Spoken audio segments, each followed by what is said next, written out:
Give me the food of love, play on. Give me excess of it. That surfeiting the appetite may sicken and so die. Oh, that strain again. And at a dying fall. It came over my ear like the sweet sound that breathes upon a bank of violets, stealing and giving odor. Enough. No more. 'Tis not so sweet now as it was before. Oh, spirit of love, how quick and fresh art thou, that, notwithstanding thy capacity, receivest as the sea, not enters there what validity and pitch so weird, but falls into abatement and low price, even in a minute. So full of shapes is fancy that it alone is high fantastical. Will you go hunt, my lord? What, Curio? The hart. Why, so I do. The noblest that I have. Oh, when mine eyes did see Olivia first, methought she perched here of pestilence. In that instance, I was turned into a hart. My desires, like cruel and fell hounds, e'er since pursued me. How now? What news from her? So please, my lord, I might not be admitted, but from her handmaid, do return this answer. The element itself, until 7 years heat, shall not behold her face at ample zeal. But like a boisterous, she'll veiled walk, and water once a day her chamber round with eye-offending grime. All this to season a brother's dead love, which should keep fresh and lasting in her sad remembrance. Oh, she that hath a heart of that fine frame, to pay the set of love but to a brother. How will she love when the rich golden shaft hath killed the flock of all affections else that live in her? When liver, brain, and heart these sovereign thrones are all supplied and filled, her sweet perfections with one self-king. Way before me, to sweet beds of flowers. Love thoughts lie rich when canopied with bowers. What country? France. What's this? This is Illyria, lady. What should I do in Illyria? My brother, he is in Elysium. Perchance he is not drowned. What think you, sailors? It is perchance that you yourself are saved. Oh, my poor brother. And so perchance may he be. True, madam, and to comfort you a chance, assure yourself that when our ship did split, when you and poor number those saved you hung onto our driving boat, I saw your brother, most provident in peril, bind himself, courage and hope both teaching him to the practice, to a strong mass that lived upon the sea, where, like a ride on dolphin's back, I saw him hold acquaintance with the waves, so long as I can see. For saying so, there's gold. Mine own escape unfoldeth to my hope, where to thy speech serves for authority the like of him. Knowest thou this country? Aye, madam well, for I was bred and born of 3 hours travail in this very place. Who governs here? A noble duke in nature, as of name. What is his name? Orsino. Orsino. I've heard my father name him. He was a bachelor then. And so is now, or was so very late. For about a month ago, I went from hence, and was fresh in the air. As you know, what great ones do, the less will proud of, that he did seek the love of fair Olivia. What's she? A virtuous maid, daughter of a count that died some 12 months since, leaving her in the protection of his son, her brother, who also shortly died, whose love, they say, shall endure the sight and company of men. Oh, that I serve that lady, and might not be delivered to the world till I had made mine own occasion mellow what my estate is. That were heart's compass, for she'll make no kind of suits, no, not the duke's. There is a fair behavior in thee, captain, and though that nature with a beauteous wall doth oft close in pollution, yet of thee I will believe thou hast a mind that suits with this thy fair and outward character. I prithee, and I'll pay thee bounteously, conceal me what I am, and be my aid, for such disguise as haply shall become the form of my intent. I'll serve this duke. Thou shalt present me as a eunuch to him. It may be worth thy pains, for I can sing, and speak to him in many sorts of music, which will allow me very worth his service. What else may happen? To time I will commit. Only shape thou thy silence to my wit. Be you his eunuch, and your me I'll be. If my tongue blabs, let mine eyes not see. I thank thee. Lead me on. What a plague means mine used to take the death of a brother thus? I am sure cares an enemy to life. By my troth, Sir Toby, you must come in earlier nights. Your cousin, my lady, takes great exception to your ill hours. Why let her accept before accepting? I wish you must confine yourself within the modest limits of order. Confine? I'll confine myself no finer than I am. These clothes are good enough to drink in, and so be these boots too. And they be not. Let them hang themselves in their own straps. That quaffing and drinking will undo you. I heard my lady talk of it yesterday, and of the foolish knight you brought in one night here to be her lure. Oh, Sir Andrew Egg-you-cheek? He. Why, he's as tall a man as any is in Illyria. What's that to the purpose? Why, he has 3,000 ducats a year. You'll have but a year and all these ducats. He's a very fool and a prodigal. Why, then you'll say so. He plays on the viol again, boys, and knows how to speak 3 or 4 different languages, word for word, without book, and hath all the good gifts of nature. He hath indeed, almost natural. For besides that he's a fool, he's a great quarreler, and he's a coward to lay the dust he having quarreling. Just thought among the prudent, he would quickly have the gift of a great. By this hand, they are scoundrels and substructors that say so of him. Who are they? They that have, moreover, he's drunk nightly in your company. Drinking helps to my niece.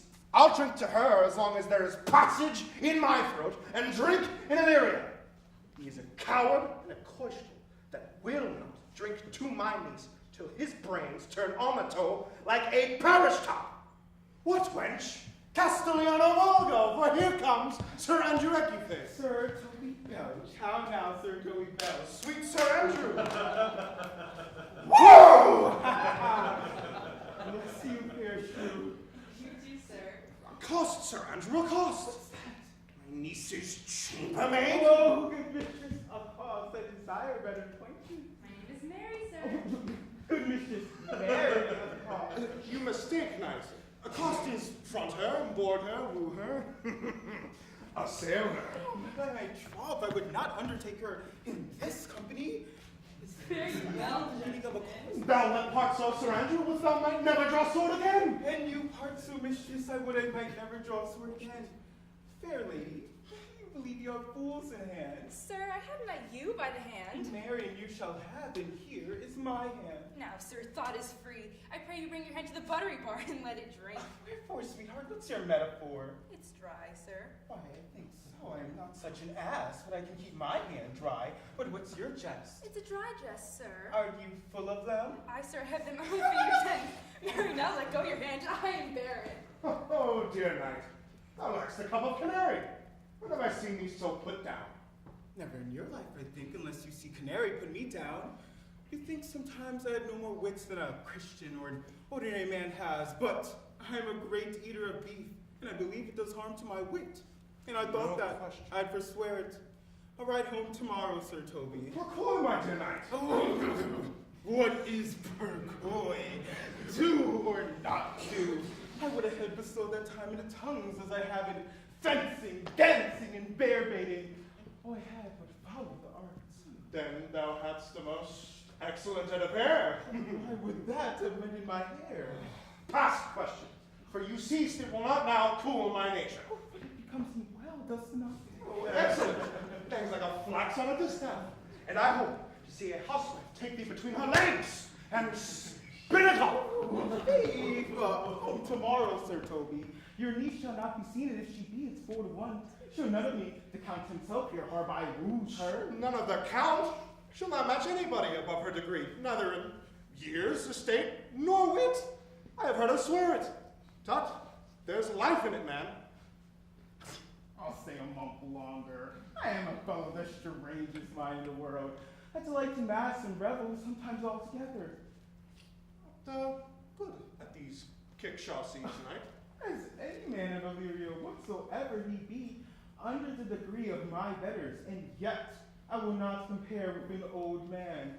What is thy excellence in a galliard, knight? Oh, faith, I can cut a caper. And I from mountain And I think I have the back trick. Simply as strong as any man in Illyria. Wherefore are these things hid? Where have these gifts occurred before him? Would they like to collect dust like Mistress Maule's picture? Why dost thou not go to church in a galleon and come home in a carronto? My very walk should be a jeep. I would not so much as make water in a syncopace. What dost thou mean? Is it a world to hide virtues in? I did think by the excellent constitution of thy leg that it was formed on the star of a galleon. Right, it's strong and doesn't dip it well in a damn-colored salt. Shall we sit on some revelry? What shall we do else? We were not born under Taurus. Taurus has sides and parts. No, sir. It is legs and thighs. Let me see thee caper. Ho! Higher! Excellent! Cesario, you are like too much advanced. He hath known you but 3 days, and already you are no stranger.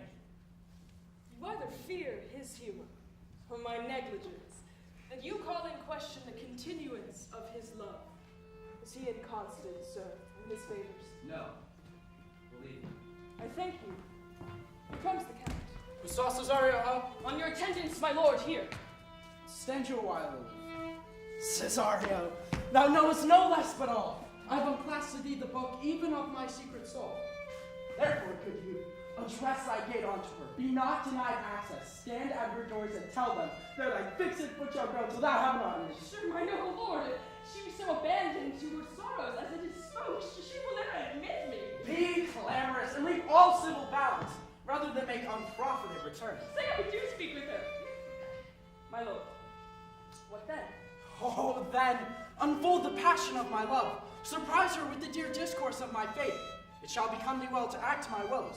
She will attend it better in thy youth than in Annuntio's of more grave aspect. I think not so, my lord. Dear lad, believe it, for they shall yet belie thy happy years that say thou art a man. Dinah's lip is not more smooth and rubious, and thy small pipe is as the maiden's organ, shrill and sound in all assemblative of a woman's part. I know thy consolation is right afterwards to bear. Some 4 or 5 attentive, all, if you will, for I myself am best when least in company. Prosper well in this, and thou shalt live as freely as thy lord, to call his fortunes thine. I'll do my best to woo your lady. And the bearful strife, where I woo, himself would be his wife. Nay, either tell me where thou hast been, or I will not open my lips so wide as a bristle may enter in way of thy excuse. My lady will hang thee for thy absence. Then let her hang me. He that's well hanged in this world needs to fear no colors. That good. You shall see not to fear. A good Lenten answer. I can tell thee where that saying was born of, I fear no colors. Where, good mistress Mary? In the wars, and may be bold to say in your foolery. Well, God give them wisdom that have it, and those that are fools let them use their talents. Yet you'll be hanged for being so long absent, or to be turned away. Is that not as good as a hanging to you? Many a good hangings prevent bad marriages, and as for turning away, let summer bear it out. You are resolute then. Not so neither, but I am resolved on 2 points. That if one break, the other will hold, but if both break, your gaskins fall. Apt in good faith, very apt. Well, go thy way. If Sir Toby would leave drinking, thou art a witty piece of Eve's flesh as any in Illyria. Peace, you rogue, no more of that. Here comes my lady. Make your excuse wisely, you are best. Wit envy thy will has put thee in good fooling. Those wits that think they have these do oft prove fools, and I that know I lack thee may pass for a wise man. Or what says Quinipolus? Better a witty fool than a foolish wit. God bless thee, lady. Take the fool away. Do you not hear, gentlemen? Take away the lady. Go to, y'are a trifle, all no more of you. Besides, you grow dishonest. Is prison in the highest degree. Madonna, forgive the dry full drink when the fool is no longer dry. Did the dishonest man mend himself? If he's mends, he's no longer dishonest. If he cannot, let the botcher mend him. Everything that is mended is but patched. Virtue that transgresses is but patched with sin, and sin that amends is but patched with virtue. If that this simple syllogism will serve so, if it will not, what remedy? For there is no true cuckold but calamity. So beauty is a flower. The lady bade take away the fool, therefore I say again, take her away. Sir, I bade them take away you. Lady, cuculus non fucat minato. That's as much to say as I wear not motley in my brain. Good Madonna, give me leave to prove you a fool. Can you do it? Dexterously, good Madonna. Make your proof. I must catechise you for it, Madonna. Good my mouse of virtue, answer me. Well, sir, for want of other idleness, I'll bide your proof. Good Madonna, why mourn'st thou? Good fool, for my brother's death. I think his soul is in hell, Madonna. I know his soul is in heaven, fool. The more fool, Madonna, to mourn for your brother's soul being in heaven. Take away the fool, gentlemen. What think you of this fool, Malvolio? Doth he not mend? Yes, and shall do, till the pangs of death shake him. Infirmity that decays the wise doth ever make the better fool. God send ye, sir, a speedy infirmity, to the better increasing your folly. Sir Toby will be sworn that I am no fox, but he will not pass his word for twopence that you are no fool. How say you to that, Malvolio? I marvel that your ladyship takes delight in such a barren rascal. I saw him put down the other day with an ordinary fool that has no more brain than a stone. Look you now, he's out of his guard already. Unless you laugh and minister occasion to him, he is gagged. I protest, I take these wise men that so crow at these set kind of fools, no better than the fool zanies. Oh, you are sick of self-love, Malvolio, in taste with a distempered appetite. To be generous, skillful, and of free disposition is to take these things for bird bolts that you deem cannon bullets. There's no slander in an allowed fool, though he do nothing but rail, nor no railing in a no discreet man, though he do nothing but reprove. Now Mercury duty with leasing. Thou speakest well of fools. Madam, there is at the gate a young gentleman much desirous to speak with you. From the Count Orsino, is it? I know not, madam. 'Tis a very young man, well attended. Who of my people hold him in delay? Sir Toby, madam, Sir kinsman. Fetch him off, I pray you. He speaks nothing but madman. Fie on him. Go you, Malvolio. If it be a suit from the Count, I'm sick or not at home. What you will to dismiss it? Now you see, sir, how your fooling grows old and people dislike it. Thou hast spoken us, Madonna, as if thy own king should be, most sweet Fiamar. By mine honor, half drunk. What is he at the gate, cousin? Gentlemen. A gentleman. What gentleman? This is a gentleman. Oh, playing on these pickle herrings. How now, sir? Cousin, how have you come so early by this leather? Lechery, I defy lechery. There's one at the gate. I marry, what is he? Oh, let him be the devil and he will. I cannot. Give me faith, say I. Well, it's all one. What's a drunken man like, fool? Like a drowned man, a fool, and a madman. One drop of he adds him, the second makes him a fool, and the third drowns him. Go down, seek the crowner, and let him sit, O my cuz, for he's in the third degree of drink. He's drowned. Go look after him. You have said, Madonna, and the fool shall look to the madman. Madam, yon young fellow swears to speak with you. I told him you were sick. He takes something to understand so much, and therefore comes to speak with you. I told him you were asleep. He seems to have a foreknowledge of that too, and therefore comes to speak with you. What is to be said to him, lady? He's fortified against any denial. Tell him he shall not speak with Has me. been told so, and he says he'll stand at your door like sheriff's post and be supporter to a bench, but he'll speak with you. What kind of man is he? Why, of mankind. What manner of man? A very ill manner. He'll speak with you, will you or no? Of what personage in years is he? Not old enough for a man, nor young enough for a boy.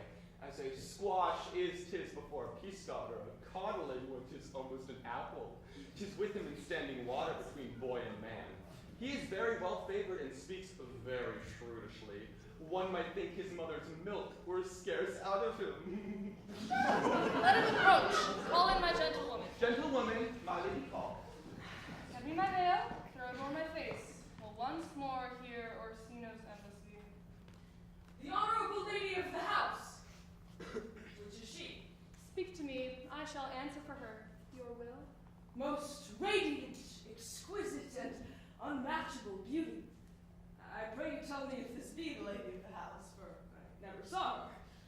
I would be loath to cast away my speech, for besides that it is excellently well penned, I have taken great pains to copy it. Good beauties, let me sustain no scorn.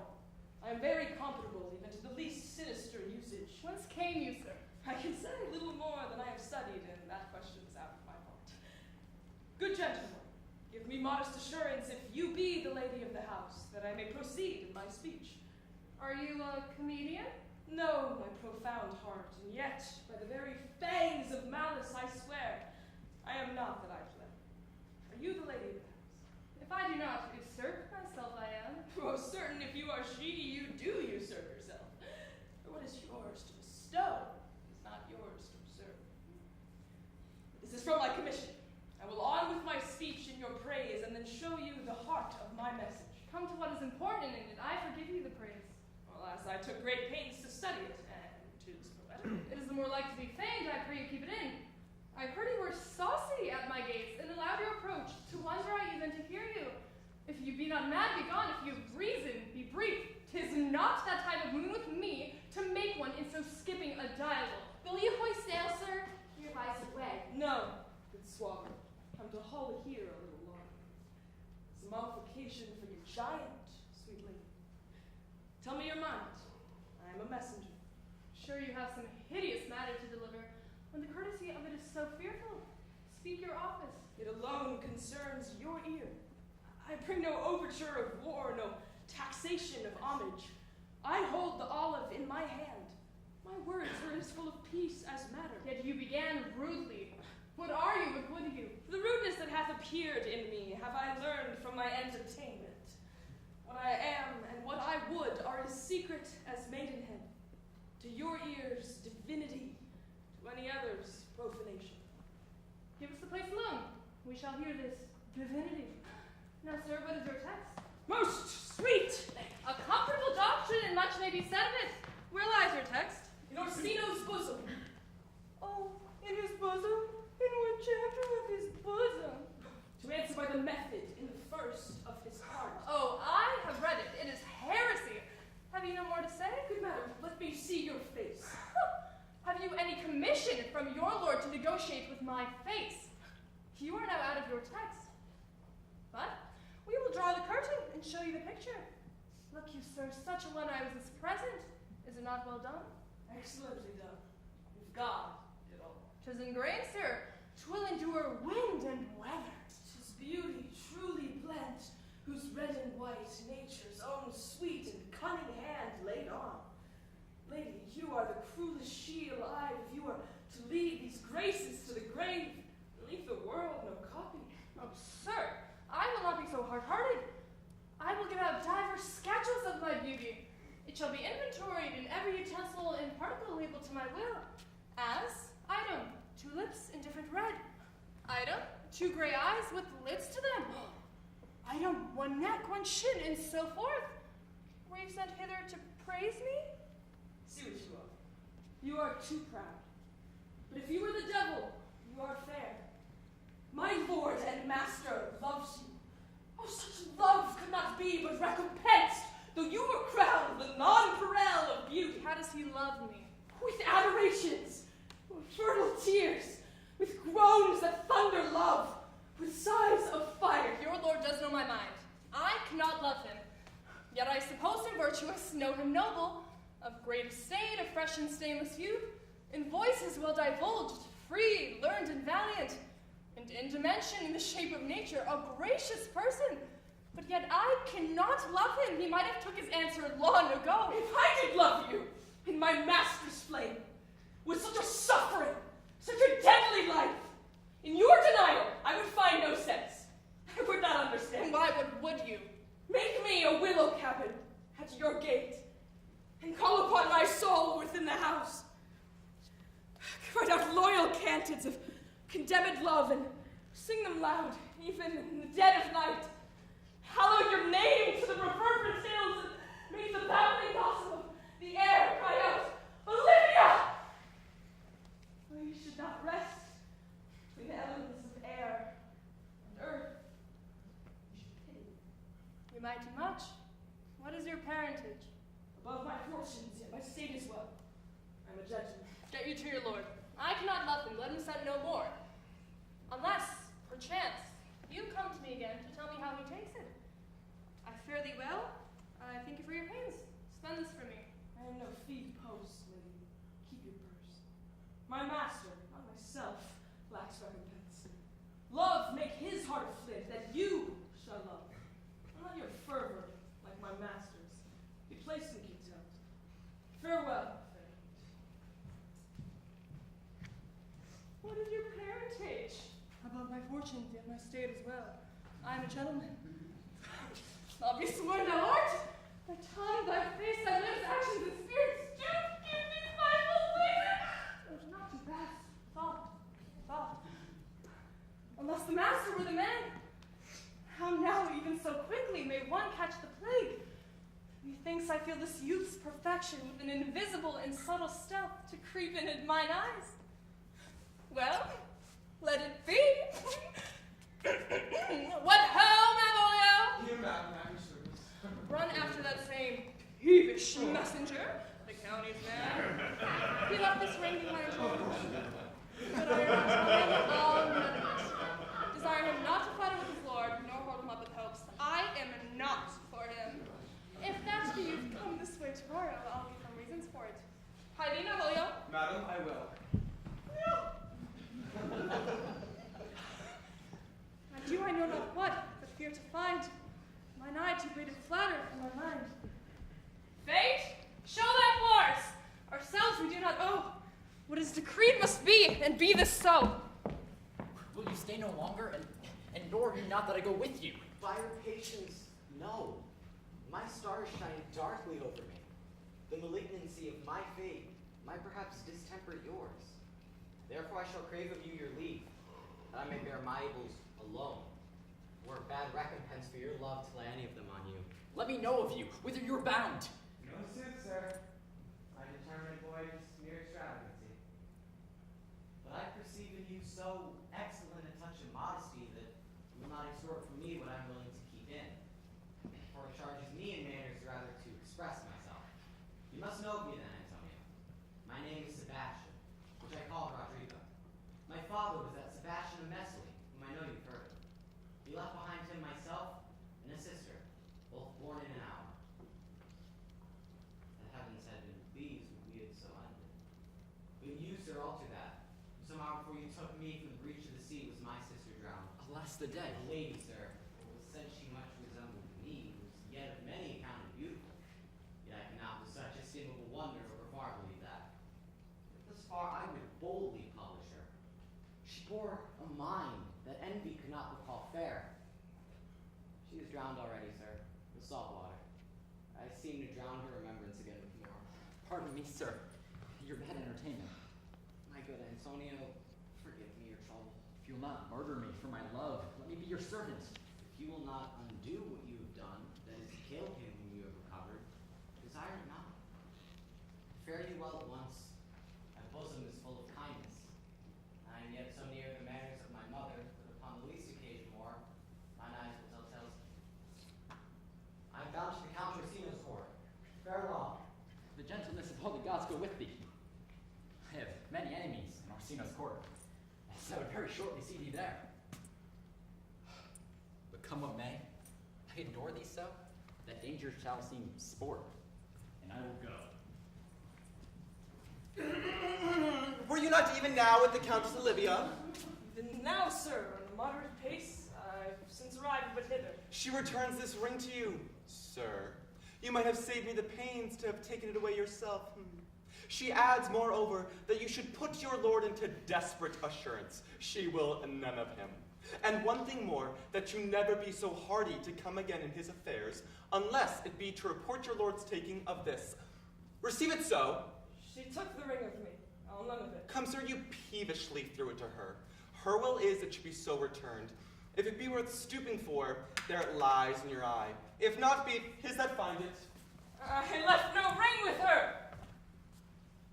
What means this ring? Fortune forbid my outside if not charmed her. She made good view of me.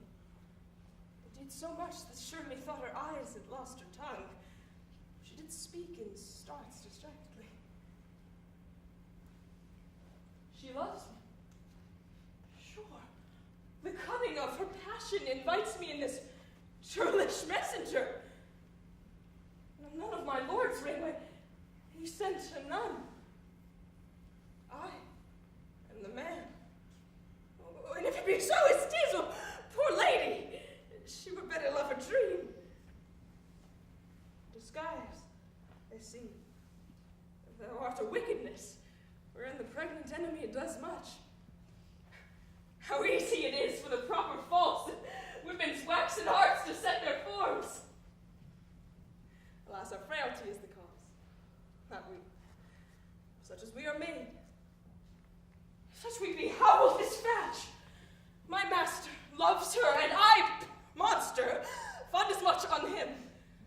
And she, mistaken, seems to dote on me. What will become of this? As I am man, my state is desperate for my master's love. And as I am woman now, alas the day! With thriftless sighs shall poor Olivia breathe. O time, thou must untangle this, not I. 'Tis too hard a knot for me to untie. Approach, Sir Andrew. To not be abed after midnight, is to be abed betimes.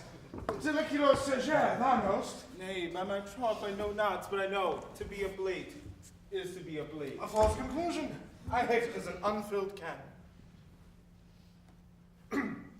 To be abed after midnight is to go to bed then early. So, to go to bed after midnight is to go to bed betimes. Does not our lives consist of the four elements? Oh, faith, so they say, but I believe it rather consists of eating and drinking. Thou art a scholar. Therefore, let us eat and drink. Marianne, I say. Stew of wine? Here comes a fool in faith. Crown out my heart. Did you never see a picture of we three? Welcome, ass. Let's have a catch. Oh, the fool has an excellent breast. I had rather than 40 shillings. I had such a leg. And so sweet a breath to sing this fool has. In sooth, thou wasn't very gracious fooling last night when thou spokest of the pigrammatus of the vipings passing the equinocto of the corbias. 'Twas very good in faith. I sent thee 6 pence for thy lemon, hasn't it? I did emphatically cybertility, for Malvolio's nose is no whipstock. Thy lady has a white hand, and the myrmidons are no bottle ale houses. Excellent. Wait, this is the best fooling when all is done. Now, a song. Come on. There's 6 pence for you. Let's have a song. There's a test for me too if one night give a test. Do you have for a love song or a song of good life? A love song, a love song. Aye, I care not for good life. Oh, mistress mine, where are you roaming? Oh, stay and hear your true love's coming. That can sing both high and low. Trip no further, pretty sweeting. Journeys end in lovers' meeting. Every wise man's son doth know. Excellent, good in faith. Good, good. Love is not hereafter. Present mirth hath present laughter. What's to come still unsure, and delays there lies no plenty. Then come kiss me sweet and 20. The stuff we will not endure.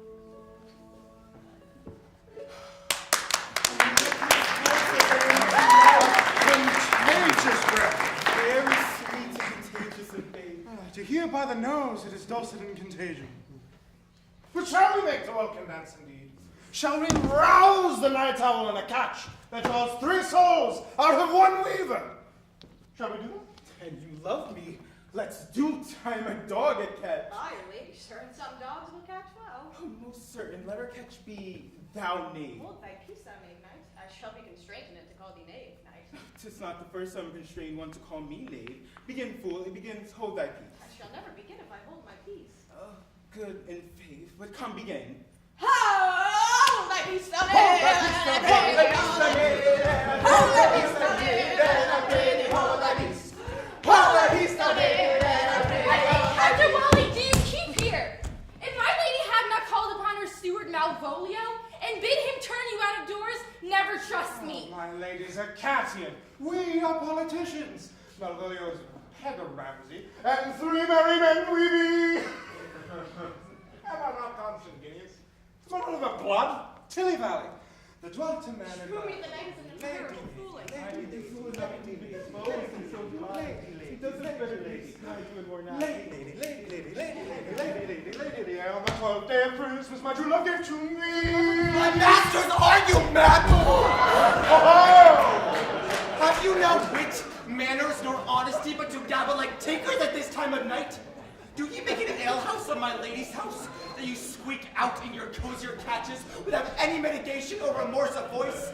Is there no respect of place, persons, nor time in you? Keep our time, sir. In our catches. Snuck up. Sir Toby, I must be round with you. My lady bade me tells you that though she harbors you as her kinsman, she's nothing allied to your disorders. If you can separate yourself from your misdemeanors, you are welcome in the house.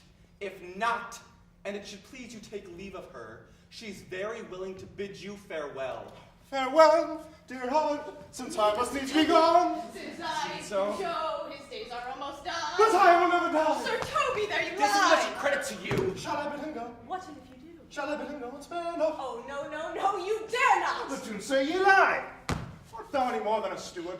Dost thou think because thou art virtuous, there shall be no more cakes and ales? Yes, by Saint Anne and Ginger shall be hot in the mouth, too. Thou art in the right. Go, sir, with your chain with crumbs. A stoup of wine.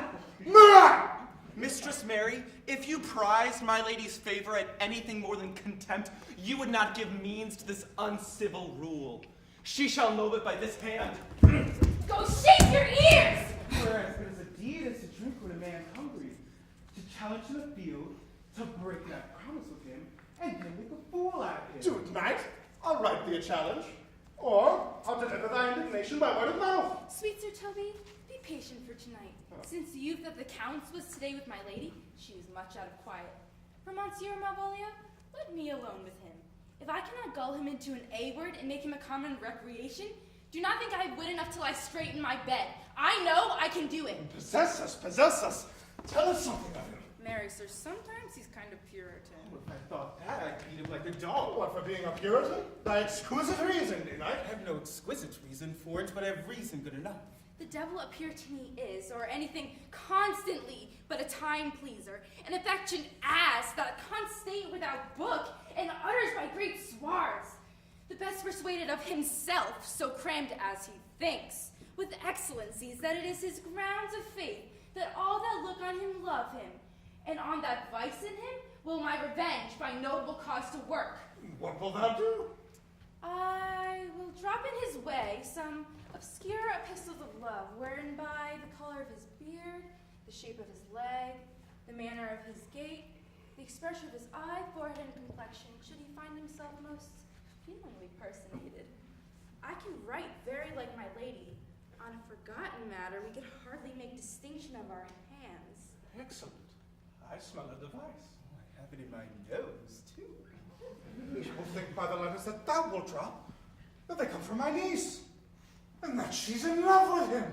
My purpose is indeed a horse of that color. And your horse now would make him an ass. Ass, I doubt not. Oh, to be admirable. Sport Royal, I warrant you. I know my physic will work with him. I will play you two and let the fool make a third. Observe his construction bit for this night to bed and dream on the event. Good night, Pentheus Leah. She's a good wench. Aye, a beagle true-bred, and one that adores me. What of that? I was adored once, too. What's the bad night? Thou needst send for more money. If I cannot recover your niece, I'm a foul way out. Thou needst send for more money, knight. Thou hadst them out in the end. Call me cut. If I do not, never trust me, take it how you will. Come, come. It's too early to go to bed now. I'll go burn some sack. Come on, knight, come. Give me some music. Now, good borrow friends. Now, good Cesario, but that piece of song, that old and antique song we heard last night, methought it did relieve my passions much. More than light airs and recollected terms of these most brisk and giddy pace at times. Come, but one verse. He is not here, so please, your worship, that should sing it. Who was it? Festi the jester, my lord, a fool that Lady Olivia's father took much delight in. He is about the house. Seek him out, and play the tune a while. Come hither, boy. If ever thou shalt love in the sweet pangs of it, remember me. For such as I am, all true lovers are, unstaid and skittish in all motions else, save in the constant image of the creature that is beloved. How dost thou like this tune? Gives a very echo to the seat where love is throned. Thou dost speak masterly. My life upon it, young though thou art, thy night hath stayed upon some favor that it loves, hath it not, boy? A little, by your favor. What kind of woman is it? Of your complexion? She's not worth thee then. How many years of faith? About your years, my lord. Too old, by heaven. Let still the woman take an elder to herself. So wears she to him, so sweet she level in her husband's heart. For boy, however we do praise ourselves, our fancies are more giddy and unfirm. more longing, wavering, sooner lost and worn than women's are. Think it well, my lord. Then let thy love be younger than thyself, for thy affections cannot hold it back. For women are as roses, whose fair fire being once displayed doth fall that very hour. So they are. Alas, that they are so to die, even when they to perfection grow.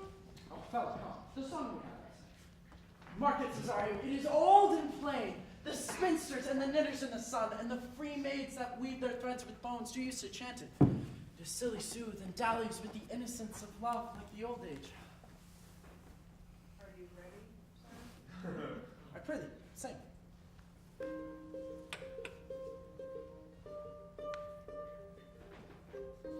Come away, death, and in sad cypress let me be laid. Fly away, breath. I am slain by a fair cruel maid. My shroud of light,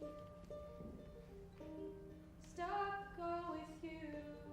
Oh, prepare me. My part of death, no one so true did share it. Not a flower sweet on my black coffin yet there be strewn. Not a friend grieve. My poor corpse where my own shall be thrown. A thousand sighs to say, lay me over sad true lovers never found. My grave to be there.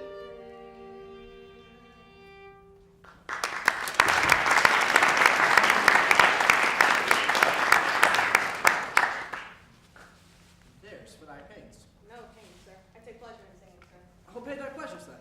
Truly, sir. Pleasure will be paid one time or another. Give me now leave to leave thee. Now with the melancholy god protect thee, and the tailor make thy doublet of changeable taffeta. For thy mind is a very opal. I would have men of such constancy put to sea, for their business might be everything, and their intent everywhere. For that's it. That always makes a good voyage of nothing. Farewell. Let all the rest take place.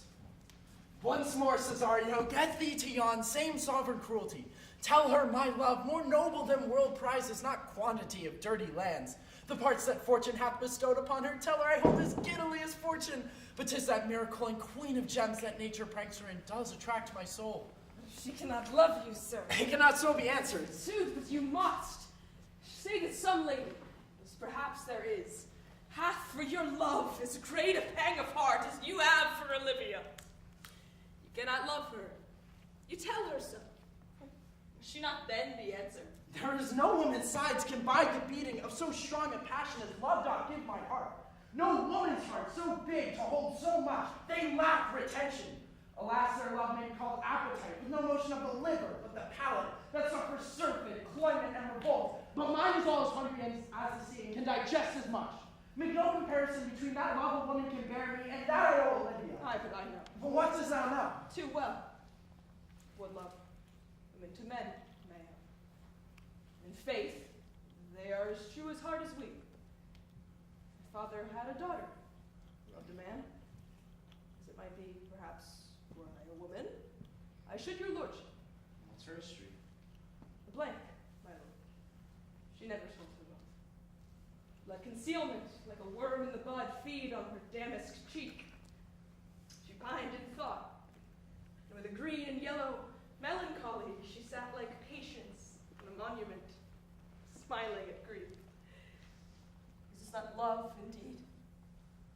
We men may say more, swear more, but indeed our shows are more than will. For still we prove much in our vows, and little in our love. But tied thy sister up for love, my boy? I am all the brothers of my father's house, and all the daughters too. Yet I know not. Sir, shall I to this lady? Aye, that's the theme. To her in haste. Give her this jewel and say, my love can give no place. Buy no past. I wait, Signor Fabian. Nay, I'll come. If I lose a scruple of this sport, let me be boiled to death with melancholy. Wouldst thou not be glad to have this niggardly, rascally sheep-binder come by some notable shame? I would insult, man. You know how he brought me out of favor with my lady about a bear baiting here. To anger him, we'll have the bear again, and we'll shame him black and blue. Shall we not, Sir Andrew? We do not to this pity of our lives. Here comes the little villain. How now, my metal of India? Y'all three to the box street. Malvolio's coming down this walk. He's been yonder in the sun practicing behavior to his own shadow this half hour. Observe his construction of it, for I know this letter will make a contemplative idiot of him. Close in the name of jesting. Why up there? If you can trap, you must be caught with tickling. 'Tis but fortune, all is fortune. Maria once told me that she did affect me, and I have heard herself come thus near that, should she fancy, it should be one of my complexion. Besides, she uses me with a more exalted respect than anyone else that follows her. What should I think on it? Here comes an overweening rogue. Oh, peace. Contemplation makes a rare turkey cock out of him. Look how he jets under his advancing plumes. So we rogue. To be Count Malvolio. Rogue. Pistol him. Peace. There is example for it. The Lady of Strachey married the yeoman of the wardrobe. Fire him, Jezebel. Oh, peace. Now he's deeply in. Look how imagination blows him. Having been 3 months married to her, sitting in my estate, Stone to hit him in the eye. calling my officers about me, in a branch velvet gown, having come from a daybed where I have left Olivia sleeping. Fire and brimstone. Peace, peace. And then to have the humor of state after a demure travail of regard, telling them I know my place, and as I do, they should do theirs, to ask for my kinsman Toby. Bolts and shackles! Peace, never now. 7 of my servants with an obedient start to make out for him. I frown the while and perchance wind up my watch or play with some rich jewel. Toby approaches, curtsies there to me. Shall we let this fellow in? The horse silence be drawn from us with cars at peace. I extend my hand to him thus, quenching my familiar smile with an austere regard of control. Does not Toby take you a blow on the lips then? Saying, Cousin Toby, my fortunes having cast me on your niece, give me this prerogative of speech. What? You must amend your drunkenness. Out, scab! Nay, patience. You would bring the sinews of our plot. Besides, you waste the treasures of your time with a foolish knight. That's me, I warn you. One Sir Andrew. Twas I, for many do call me fool. What employment have we here? Now is the woodcock near the gin. Oh, peace and the spirit of Hume is intimate reading aloud to him. By my life, this is my lady's hand. These be her very C's, her U's, and her T's, and thus make she her great P's. It is in contempt of the question at hand. Her C's, her U's, and her T's, why that? To the unknown below. This and my good wishes, her very phrases, by your leave wax, soft in the pressure of her Lucretia, which she uses to seal. 'Tis my lady, to whom should this be? This wins him, liver and all. Jove knows I love but who. Lips do not move. No man must know. No man must know. What follows? The number is altered. No man must know if this should be the Malvolio. Mary, hang thee, Brock. I may command where I adore, but silence like a Lucrece knife. With bloodless stroke my heart doth gore. MOAI doth sway my life. A Fustian riddle. Excellent wench, say I. MOAI doth sway my life? Nay, but first let me see. What a dish of poison has she dressed for him? With what wing the stallion checks it? I may command where I adore. Why, she may command me. I serve her, she is my lady. Why, this is evident to any formal capacity. There is no obstruction in this. And the end? What should that alphabetical position portend if I could make resemble something in me? Softly, MOAI. Oh, having that, and now he's in a cold scent. Sound will quiet my wellness, yet it be as rank as a fox. M. Malvolio. M. Why, that begins my name. M. But there is no sequence in the consonancy that suffers under probation. A should follow, but O does. And O shall end, I hope. Aye, or I'll cudgel him and make him cry. Oh! And then I comes behind? Aye, and you had any eye behind you, you might soon see more detraction at your heels than fortunes before you. MOAI.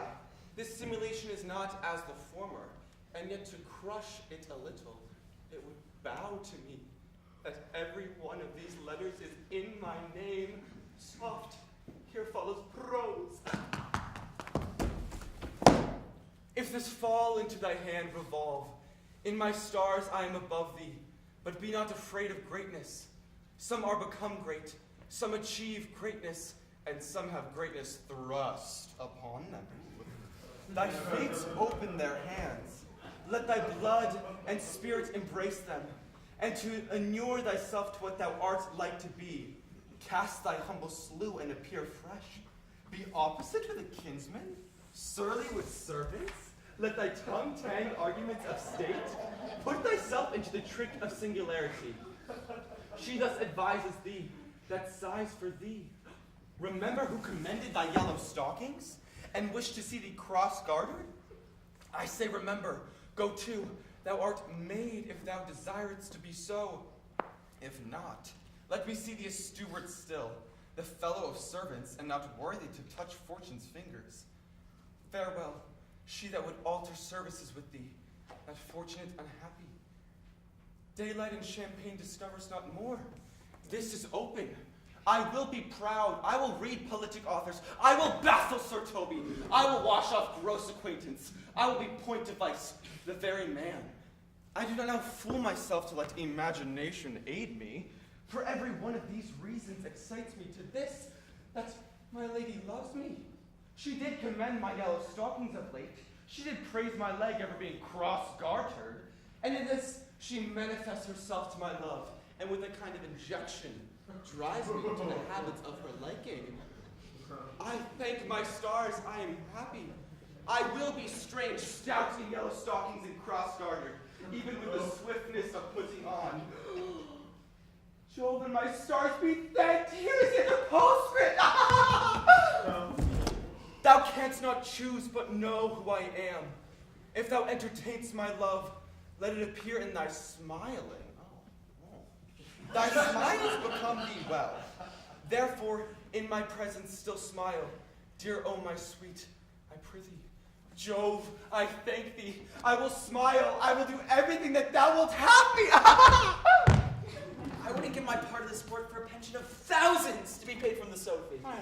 I could marry this wench for this device. And I too. And ask no other dowry with her, but such another jest. No, I neither. Here comes my noble goal catcher. Wouldst thou set foot on my neck? Mine either. Or shall I play my freedom a traitor and become thy bond slave? Paid by either. Why, thou hast put him in such a dream that when the image of it leaves me, he must run mad. Nay, say true, but does it work upon him? I'll go vitae with a midwife. If you will then see the fruits of the sport, follow me. He will come to her in yellow stockings, 'tis the color she abhors, and cross-gartered, a fashion she detests, and he will smile upon her, which will now be so unsuitable to her disposition, being addicted to a melancholy that it cannot but make for notable contempt. If you will see it, follow me. To the gates of Tartar, thou most excellent devil of wit. I'll make one too.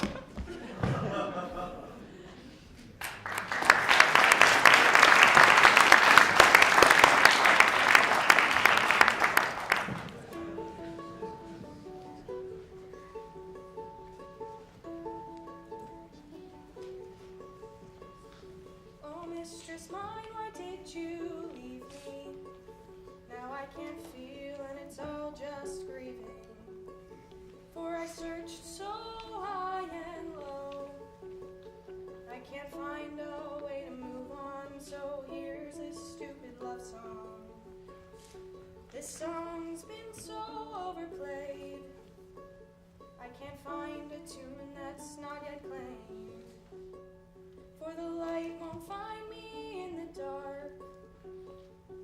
Existence is but fleeting, my sanity has no meaning. Not every wise man's son will know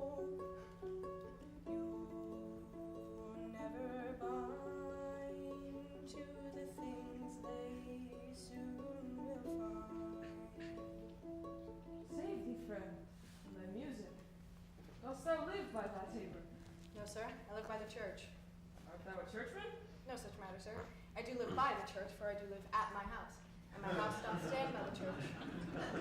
So thou may say a king lies by a beggar, if the beggar dwells near him. Or the church stands by thy tabor, if thy tabor stands by the church. You have said, sir. To see this age, the sentence is but a shovel glove to a good wit. How quickly the wrong side may be turned outward. Nay, that's certain. They that dally nicely with words may quickly make them wanton. I would therefore my sister had no name, sir. Why, man? Why, sir, her name's a word, and to dally with that word might make my sister wanted. But indeed words are very rascals, since bonds disgrace them. Is that reason, man? Troth, sir, I can yield you none without words. And words have grown so false, I am loath to prove reason with them. I warrant thou art a merry fellow, and carest for nothing. Not so, sir. I do care for some things. But in my conscience, sir, I do not care for you. If that be to care for nothing, I would it would make you invisible.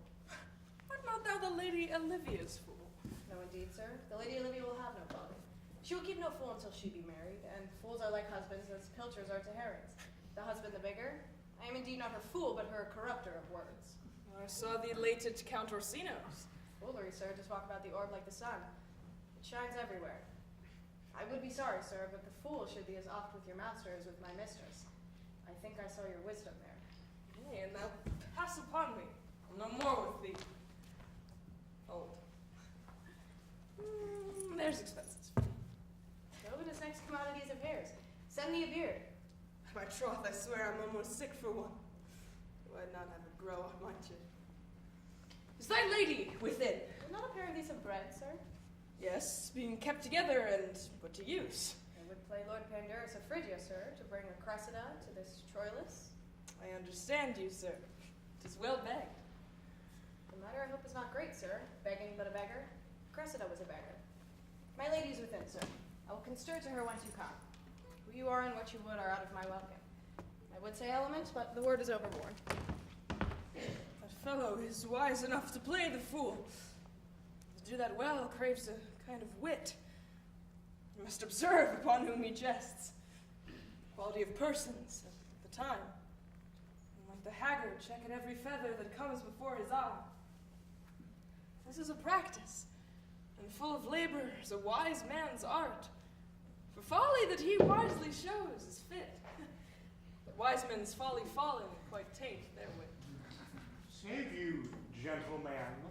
And you, sir. Do you want guard, monsieur? Et vous aussi, votre serviteur.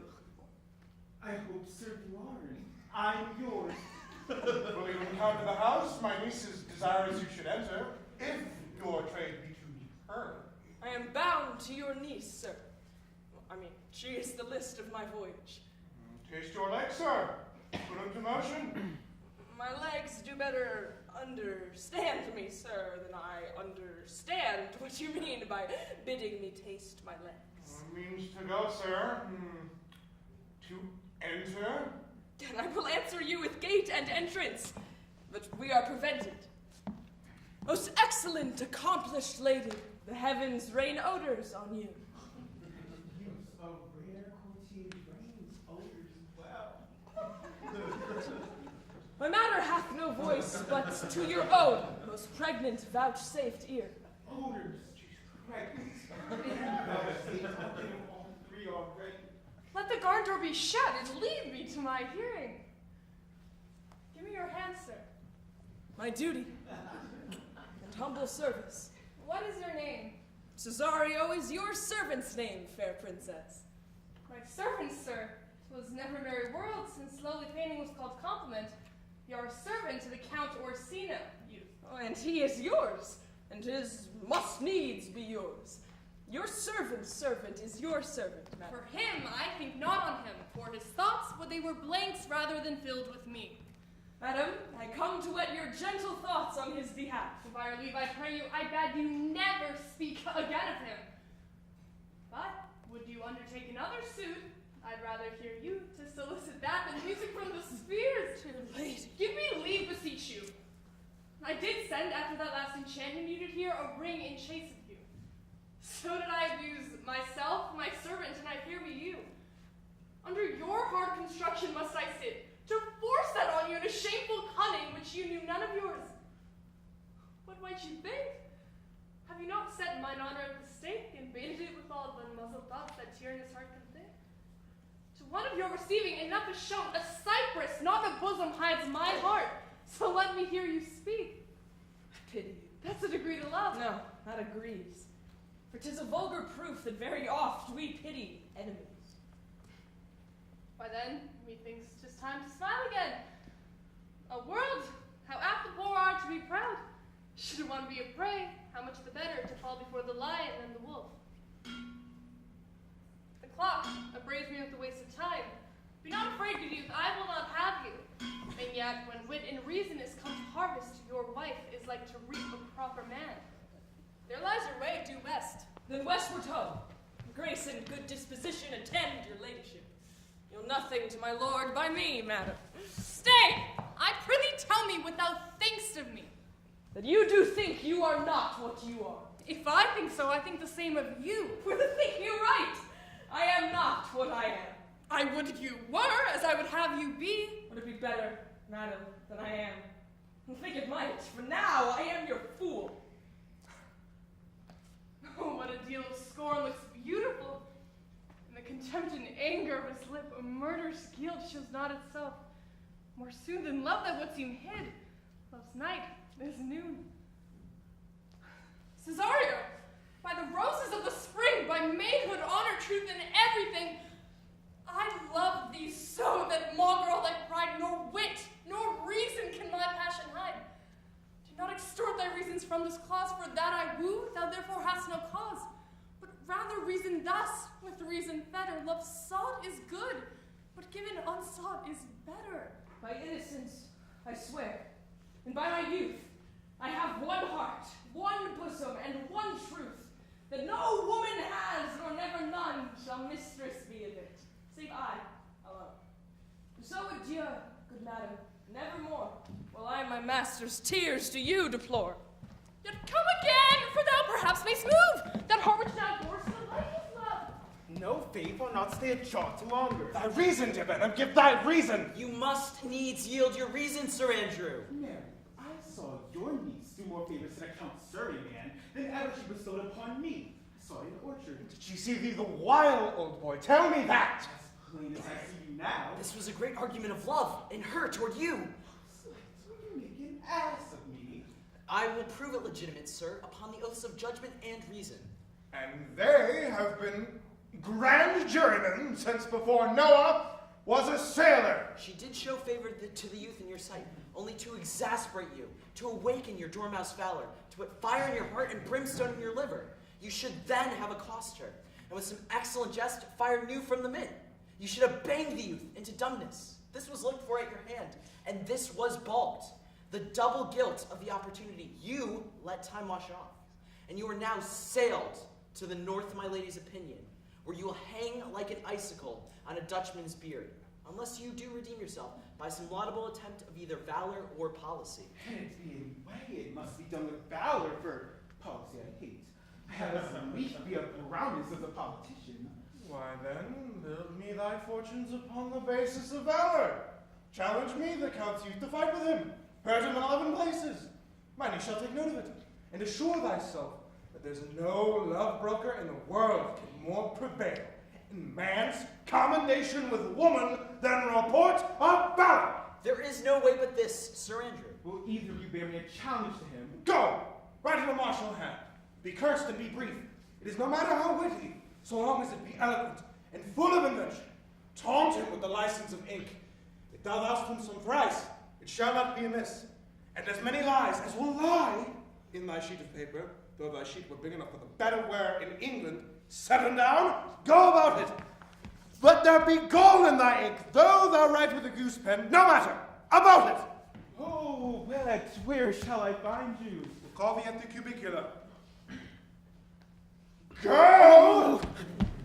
This is a dear mannequin to you, Sir Toby. I've been dear to him, lad, some 2,000 strong or so. we shall have a rare letter from him, but you'll not deliver it. Never trust me then. By all means, stir on the youth to an answer. I think oxen and wainwrights cannot hail them together. For Andrew, he were open, and you'd find so much blood in his liver as will clog the foot of a flea. I'll eat the rest of the anatomy. And as opposite the youth bears in his visage no great presage of cruelty. Look where the youngest wren of mine comes. If you desire the spleen and will laugh yourselves into stitches, follow me. Yanko Malvolio's turned heathen, a very renegado. But there is no Christian that means to be saved by believing rightly. Can never believe such impossible passages of grossness. He's in yellow stockings.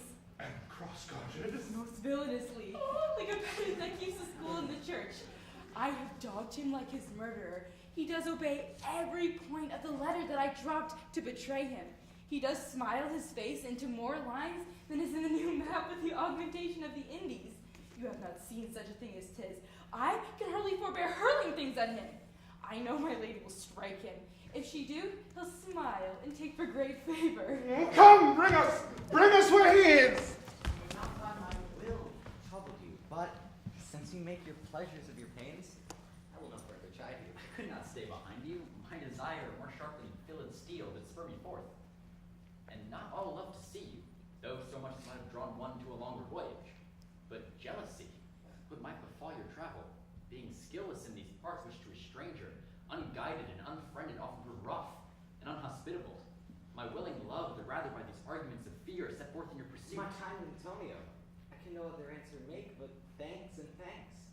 Never off good turns are shuffled off with such uncurrent pay. But where my worth is my conscience firm, you should find better dealing. What's to do? Shall we go see the relics of this town? Tomorrow, sir. Best first go see your lodger. I am not weary, and 'tis long tonight. I pray you let us satisfy our eyes with the memorials and things of fame that do renown the city. You'll pardon me? I do not without danger walk these streets. Once in a sea fight against the Count his galleys, I did some service of such note indeed that were I ta'en here, it would scarce be answered. Be like you slew great number of his people. The fence is not such of a bloody nature. Albeit the quality of the time and quarrel might well have given us bloody argument. It might have since been answered in repaying what we took for them, which for traffic's sake most of our city did. Only myself stood out. For if I be lapsed here, I shall pay dear. Do not then walk too open. It doth not fit me. Hold, sir. Here's my purse. In the south suburbs at the Elephant is best to lodge. I will bespeak our diet while you beguile the time and feed your gnawing, viewing of the town. There you shall have me. Why I your purse? Haply your eye shall light upon some toy you have desired purchase. And your store, I think, is not for idle market, sir. I'll be your purse bearer and leave you for an hour. To the Elephant. I do remember. I have sent after him. He says he'll come. What shall I feast him or bestow with him? For youth is bought more oft than begged or borrowed. I speak too loud. Where is Malvolio? He is sad and civil, and suits well for a servant of my fortunes. Where is Malvolio? He's coming, madam, but in a very strange manner. He's sure possessed, madam. Why, what's the matter? Does he rave? He does nothing but smile. Your ladyship were best have some guard about you should he come. For sure the man's tainted in his wits. Go call him hither. I am as mad as he. If sad and merry madness he will be. How now, Malvolio? Sweet lady, ho, ho. Smilest thou? I sent for thee upon a sad occasion. Sad lady, I could be sad. This does make some obstruction in the blood, this cross-gartering. But what of that? If it please the eye of one, it is with me as the very true sonnet is. Please one, please all. How dost thou, man? What is the matter with thee? Not black my mind, though yellow in my legs. It did come to his hand, and commands shall be executed. I think we know the sweet Roman hand. Wilt thou go to bed, Malvolio? To beg, I, sweetheart, I'll come to thee. God comfort thee! Why dost thou smile so and kiss thy hand so oft? How do you, Malvolio? At your request, yes, nightingales answer daws. Why appear you in this ridiculous boldness before my lady? Be not afraid of greatness, 'twas well writ. What mean'st thou by that, Malvolio? Some are born great, Huh? some achieve greatness, What and say'st some thou? have greatness thrust upon them. Remember who commended thy yellow stockings? Yellow stockings? And wished to see thee cross-gartered? Cross-gartered? Go to, thou art made if thou desirest to be so. Am I made? If not, let me see thee a steward still. Why, this is very midsummer madness. Madam, the young gentleman of Count Orsino's returned. I could hardly entreat him back. I'll come to him. But for Rio, let the spell be looked to. Where is my cousin Toby? necessary for the half of my death. Oh, do you come near me now? No worse a man than Sir Toby to look to me. This concurs directly with the letter. She sends it to me on purpose, so that I may appear stubborn to him. For she incites me to that in the letter. Cast thy humble slough, she says. Be opposite with a kinsman, surly with servants. Let thy tongue tang arguments of state, and put thyself into the trick of singularity. And consequently, sets down the manner how. A sad face, a reverend carriage, a slow tongue, and in the habit of some sir of note and so forth. I have limed her, but it is Jove's doing, and Jove make me thankful. And when she went away now, let this fellow be looked to. Fellow? Not Malvolio, nor after my degree, but fellow. Why, everything adheres together. There is no dram of a scruple, no scruple of a scruple, no obstacle, no incredulous or unsafe circumstance. What can be said? Nothing that can be can come between me and the full prospect of my hopes. Well, Jove, not I is the doer, and he is to be thanked. What is he in the name of sanctity? If all the devils of hell be drawn a little, and Legion himself possess him, yet I'll speak to him. Here he is. How is it with you, sir? How is it with you, man? Go off, I discard you. Let me enjoy my private. Go off. Lo, how hollow the fiend speaks within him. Did I not tell you? Sir Toby, my lady prays you to have a care of him. Does she so? Go to. Peace, peace. We must deal gently with him. Viola. Do you, Malvolio? How is it with you?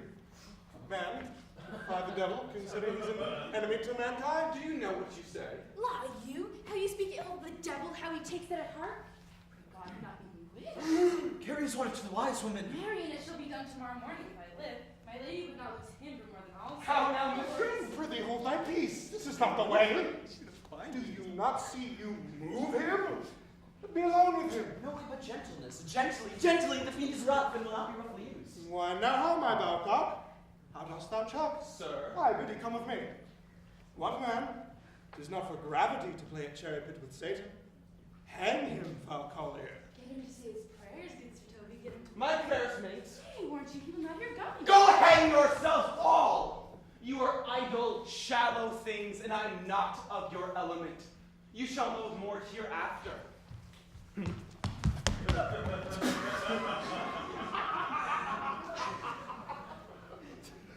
impossible. If this were played upon a stage now, I could condemn it as an improbable fiction. What? It's very genius. It'll take a reflection of the device. I presume now. Use the device again. Why, we shall make a mad indeed. The house will be the quieter. Oh, come. We'll have him in a dark room and bound. My niece is already in the belief that he's mad. We may carry it thus, for our pleasure and his penance. Till our very pastime, tired out of breath, prompt us to have mercy on him. At which time, we'll take the device to the bar and crown thee for a binder of madmen. Oh, but see. More matter for a May morning. Here's the challenge. Read it. I warrant there's vinegar and pepper in it. Is it so saucy? Aye, isn't it? I warrant him to, but read. Give me.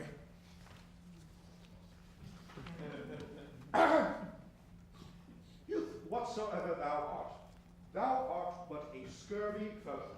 Good and valiant. Wonder not, nor admire not, in thy mind why I do call thee so. For I will show thee no reason for it. A good note that keeps you from the blow of the law. And thou comest to the Lady Olivia, and in my sight she uses thee kindly. But thou liest in thy throat. That is not the matter I challenge thee for. Very brief and still to exceeding good sense. I will waylay thee going home, were it be thy chance to kill me. Good. Thou kill'st me like a rogue and a villain. Still you keep on the windy side of the law. Good. Oh, fare thee well. And God have mercy upon one of our souls. He may have mercy upon mine, but my hope is better. And so look to thyself, thy friend, as thou usest him, and thy sworn enemy, Andrew Acute Cheek. Just let him move him not, his legs cannot. I'll give it him. Yon may have a very fit occasion for it. He's now in some commerce with my lady, where by and by to part. Go, Sir Andrew. Stand before him at the corner of the orchard like a bumbaily.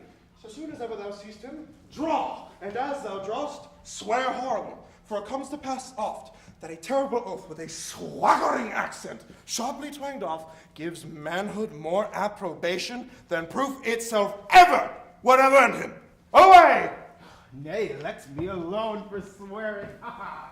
No, not I delivered his letter. For the behavior of the young gentleman gives him out to be of good capacity and breeding. His employment between his lord and my niece confirms no less. Therefore, this letter being so excellently ignorant will breed no terror in the youth. You'll find it comes from a clodpole. But, sir, I will deliver his challenge by word of mouth, set upon Eguchique some notable report of valor, and drive the gentleman, as I know his youth will most aptly receive it, to a most hideous opinion of his rage, skill, fury, and impetuosity. This will so fright them both that they'll kill one another by the look, like cockatrices. Here he comes with your niece. Give them way till you take leave, and presently after him. I will meditate a while upon some horrid message for a challenge. I accept too much into a hard stone, and leave mine honor to a cherry on it. There's something in me that reproves my fault, but such a headstrong, potent fault it is, that it mocks reproof. The same behavior that your passion bears goes on my master's griefs. Here, were this jewel for me, 'tis my picture. Refuse it not, it hath no tongue to vex you, and I beseech you come again tomorrow. What shall you ask of me that I'll deny, that honor saved may upon asking give? Nothing but this, your true love for my master.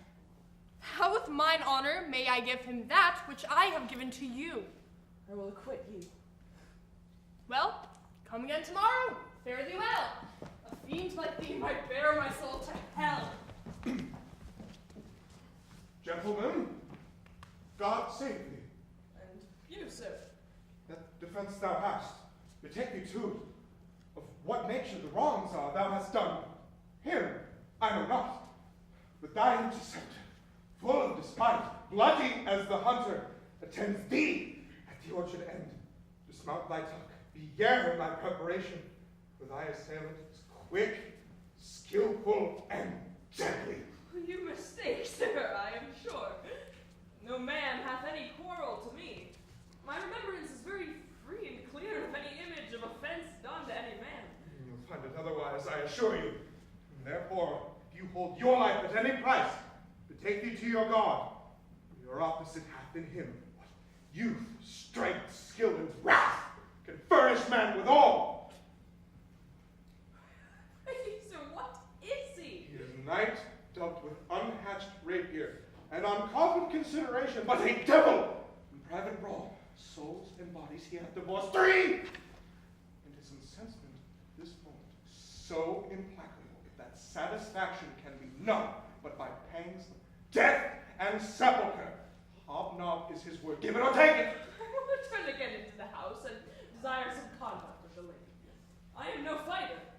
I have heard of some kind of men who put quarrels purposely and others who taste their valor. So be like this is a man of that Sir, no! His indignation derives itself out of a very competent injury. Therefore get you on and give him his desire. Back you shall not to the house, unless you undertake with me, which with as much safety you might answer him. Therefore I will strip your sword stark naked. For meddle you must at certain, or swear to wear iron about you. This is as uncivil as strange. I beseech you, do me the courteous office as to know of the knight what my offense to him is. It is something of my negligence, nothing of my purpose. I will do so. Signor Fabian, stay you by this gentleman till my return. I pray you, sir, do you know of this matter? I know the knight is incensed against you, even to a mortal arbitrament, but nothing of the circumstance more. I beseech you, what manner of man is he? Nothing of that wonderful promise. To read him by his form as you are like to find in the proof of his valor. He is indeed, sir, the most skillful, bloody, and fatal opposite you could possibly have found in any part of Illyria. Will you walk toward him? I will make your peace with him if I can. I shall be much bound to you for it. I am one that had rather go with Sir Priest than Sir Knight. I care not who knows so much of my matter. My man, he's a very devil. I have not seen such a virago. I had a pass him with scabbard, rapier, and all, and he gives me the stocking with such a mortal motion that it is inevitable. And on the answer, he pays you as surely as your feet hits the ground they step on. They say he has been fencer to the Sophie. Oh, Paxson, I'll not meddle with him. Aye, but he will not now be pacified. Fabian can scarce hold him longer. Plague on it, and I thought he had been valiant and so cunning in fence. I have seen him damned aired. I have challenged him. Let him let the matter slip, and I'll give him my horse, great Capulet. I'll make the motion. Stay here, make good show on it. This shall end without the perdition of souls. Mary, I ride your horse as well as I ride you. I have his horse to take up on the quarrel. I have persuaded him the youth's a devil. He is as worldly conceited of him, and pants, and looks pale, as if a bear were at his heels. There's no remedy, sir. He'll fight you for oath's sake. Marry, he hath better bethought himself of this quarrel, but he finds that now scarce to be worth talking of. Therefore, draw on the supportance of his vows. He protests he shall not hurt you. Oh, for God, defend me. The little thing would make me tell him how much I lack of a man. Give ground if you see him furious. Go, Sir Andrew, there's no remedy. The gentleman will, for his honor's sake, have but one bout with you. He cannot, by the duello, avoid it. But he has promised me, as he is a gentleman and a soldier, he will not hurt you. Go to't! Pray God keep his oath. I assure you, 'tis against my will. Put up your sword. If this young gentleman hath done offense, I take the fault on me. If you offend him, I for him defy you. Why, man, what are you? One, sir, that for his love yet do more than you have heard him brag to you he will. Nathan, if you be an undertaker, I am for you. Oh, good Sir Toby, hold! Here come the officers! I'll be with you now. Please, sir, put your sword up if you please. Mary will I, sir, but I promise you, I'll be as good as my oath. He will bear you easily and reigns well. This is the man.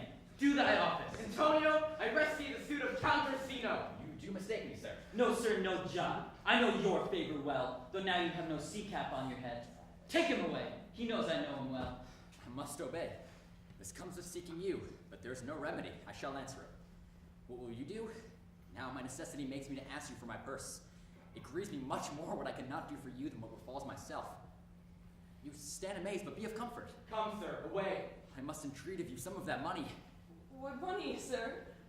For the fair kindness that you have showed me here? In part being prompted by your present trouble. Out of my lean and low ability, I'll lend you something.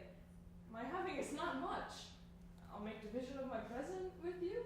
Hold here's half my coffer. Will you deny me now?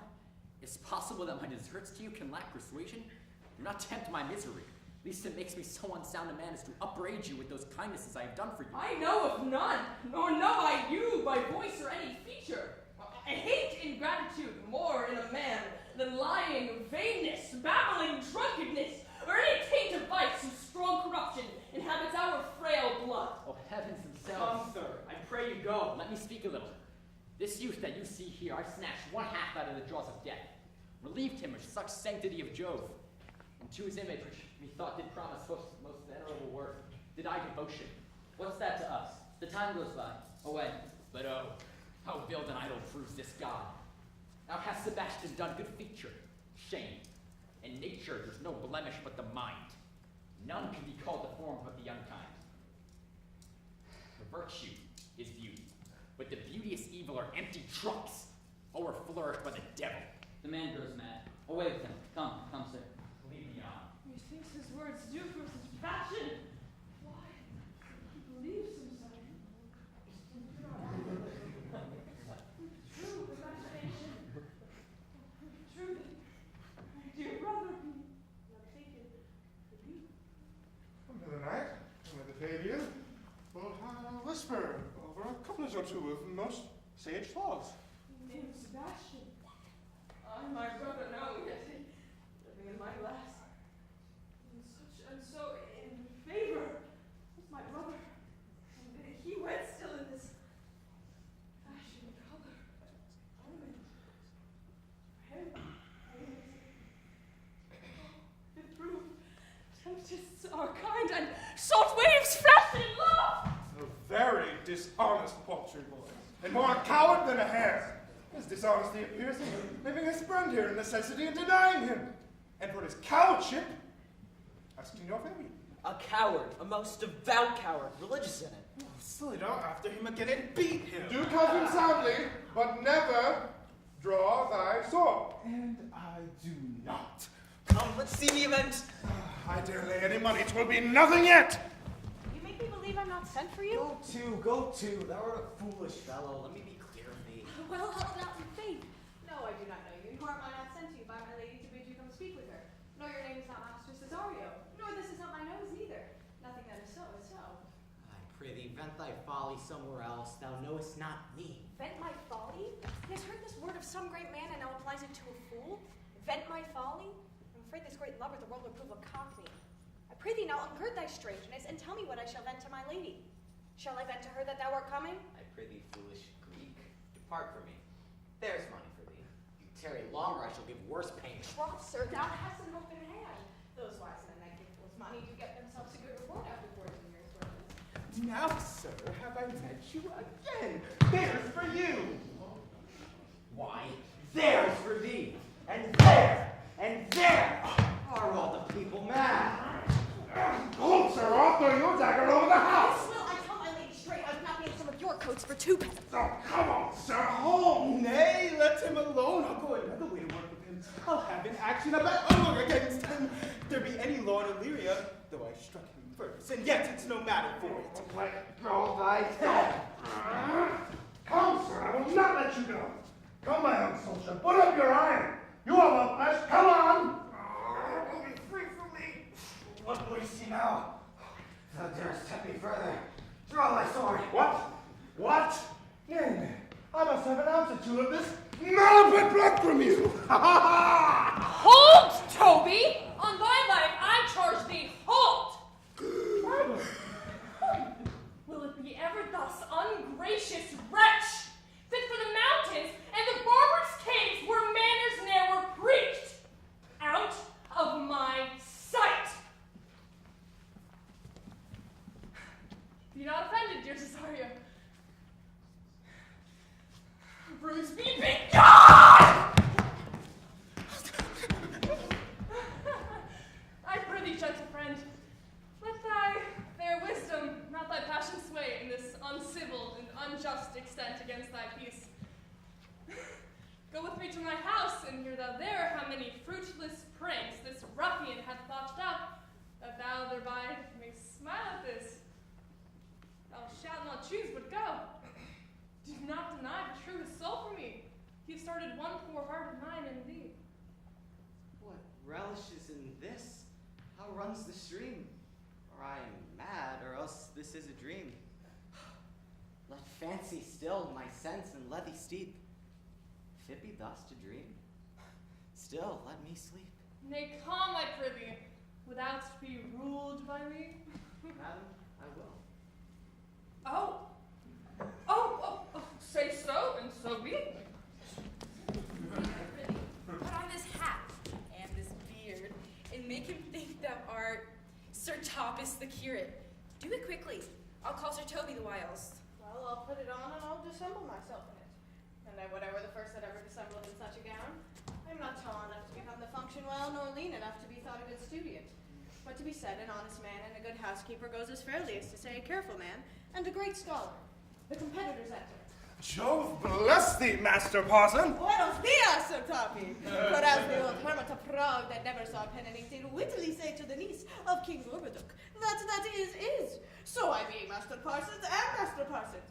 For what is that with that? And is what is. To him, Sir Thomas. What ho, I say!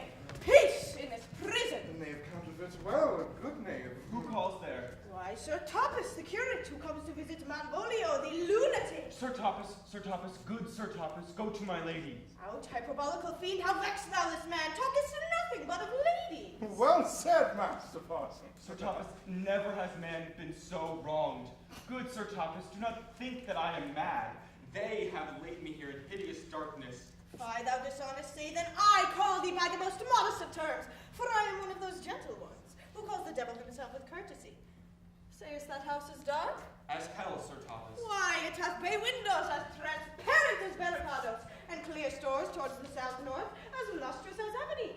And yet complainst thou of obstruction? I am not mad, Sir Thomas. I say to you, this house is dark. thou errest. I say there is no darkness but ignorance, in which thou art more puzzled than the Egyptians in their fog. I say this house is as dark as ignorance, though ignorance were as dark as hell. I say never has man been thus abused. I'm no more mad than you are. Make the trial of it in any constant question. What is the opinion of Pythagoras concerning wildfowl? That the soul of our grandam might happily inhabit a bird. What thinkest thou of this opinion?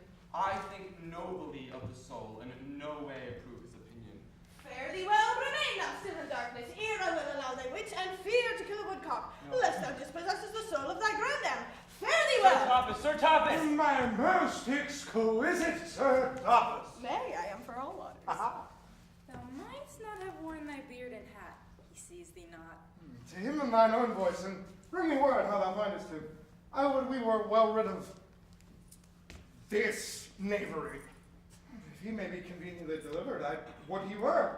For I am now so far advanced with my knees that I cannot pursue with any safety the sport of the upshot. Come by and by to my chamber. Hey, Robin, jolly Robin, tell me how thy lady does. Thy lady is unkind, pretty. Fool. Alas, why is she so? She loves another. Fool, I say! Who calls? Huh? Good fool, as ever thou wilt deserve well at my hand, help me to some ink and pen, light and paper. As I am a gentleman, I will live to be thankful to thee for it. Master Malvolio. Aye, good fool. Master, have found you beside your 5 wits. Fool, never has man been so notoriously abused. I'm as well my wits, fool, as thou art. Oh, then you are mad indeed, if you be no better in your wits than a fool. They have here profited me, kept me in darkness, sent ministers to me asses, and do all they can to face me out of my wits. Advise you what you say, the minister is here. Malvolio, Malvolio, the wits thy heavens restore, did endeavor thou to sleep, and leave thy vain bibble babble. Sir Topas? Maintain no words with him, good fellow. Who, I, sir? Not I, sir. God by you, good Sir Topas. Marry, amen. I will, sir, I will. Fool, I say. Be patient, sir. For what says you? I'm shent for speaking with you. Good fool, help me to some light and some paper. I'm as well in my wits as any man in Illyria. Well, the day you were, sir. By this hand I am.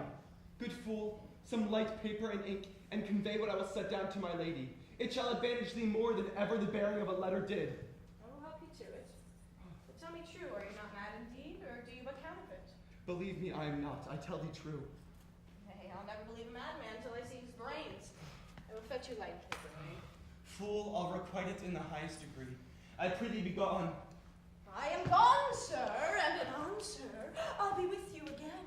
In a trice, like the old vice, your need to sustain, who with daggers of laugh in his rage and his wrath cries, aha!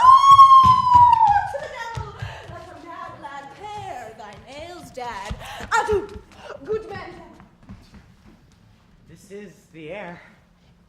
That is the glorious sun. This pearl she gave me. I do fields and seats, though 'tis wonder that enwraps me thus, yet 'tis not madness. Where is Antonio then? I could not find him at the Elephant, yet there he was, and there I found this credit that he did range the town to seek me out. His counsel now might do me golden service, for though my soul disputes well with my sense that this may be some error, but no madness. Yet doth this accident and flood of fortune so far exceed all instance, all discourse, that I am ready to distrust mine eyes, and wrangle with my reason that persuades me to any other trust, but that I am mad, or else the lady's mad. Yet, 'twere so, she could not sway her house, command her followers, take and give back affairs and their dispatch with such a smooth, discreet, and stable bearing as I perceive she does. There's something in it that is deceivable. But hearing the lady come, Blame not this haste of mine if you mean well. Now go with me, and with this holy man into the chantry by. There before him, and underneath that consecrated roof, plight me the full assurance of your faith, that my most jealous and too doubtful soul may live at peace. If you shall conceal it, whilst you are willing it shall come to note. What time we will our celebration keep according to my birth? What do you say? follow this good man and go with you. Having sworn truth, ever will be true. And lead the way, good father, and heaven so shine, that they may fairly note this act of mine. Now as thou lovest me, let me see his letter. Good Master Fabian, grant me another request. Anything. I do not desire to see this letter. This is to give a dog and in recompense desire my dog again. Long thee to the Lady Olivia, friends? Aye, sir, were some of her trappings? I know thee well. How dost thou, my good fellow?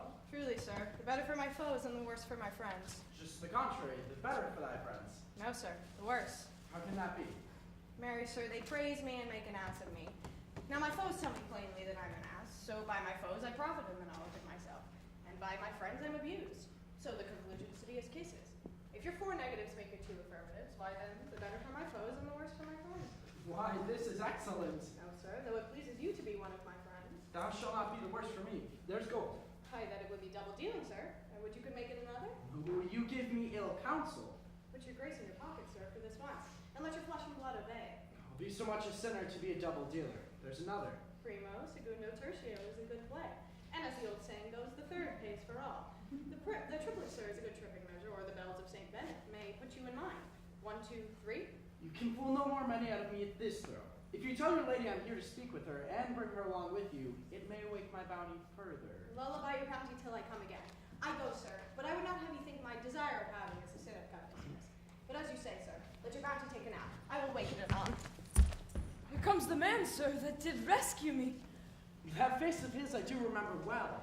Yet when I saw it last, it was besmeared as black as Vulcan in the smoke of war. A bottling vessel was he captain of, for shallow draught and bulk unprizable, with such a skateful grapple did he make, with the most noble bottom of our fleet. That very envy and tongue of loss cried fame and honor on him. What's the matter? Orsino, this is that Antonio that took the Phoenix and her frock from Candy, and this is he that did the tiger board when your young nephew Titus lost his leg. Here in the streets, desperate of shame and state, in private brabble did we apprehend him. He did me kindness, sir, drew on my side, but in conclusion put strange speech upon me. I know not what 'twas, but distraction.